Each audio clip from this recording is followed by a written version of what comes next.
सकाळी आधी चहा घेतला, मग कामाला सुरुवात केली आणि ओटाही क्लीन करून घेतला. पाऊसही खूप पडत होता. पाऊस नंतर थांबला. हाय, मी श्रावणी. हे मला म्हणाले की आज आपण बाहेर जाऊ चल. आणि मी पटकन असं रेडी व्हायला घेतले आणि थोडंसं सिम्पल असा मेकअप केला. असा काहीचा माझा फायनलचा लूक झाला होता.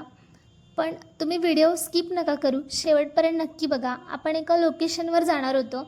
ते लोकेशन म्हणजे आपल्या मिरजकरांचं सगळ्यांचं आवडीचं लोकेशन आहे. त्याच लोकेशनवर मी आज जाणार होते.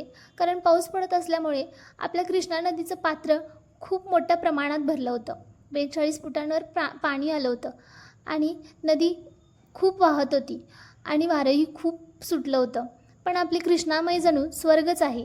कारण उन्हाळ्यात पाण्याची कमी आणि पावसाळ्यात पुरेचा धोका जाणू देत नाही. असं आम्ही थोडा वेळ थांबलो आणि निघालो मिरजला.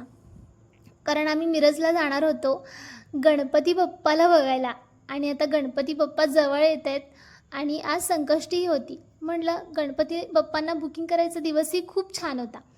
मग बाप्पांना बघितल्यावर खूप समाधान वाटतं. आणि आजच्या पुरतं इतकंच. भेटू पुढच्या ब्लॉगमध्ये. जर तुम्हाला माझे व्हिडिओ आवडत असतील तर कमेंटमध्ये नक्की सांगा आणि लाईक फॉलो करायला विसरू नका आणि शेअरही. तर आजच्या पुरतं इतकंच. भेटू पुढच्या ब्लॉगमध्ये. बाय.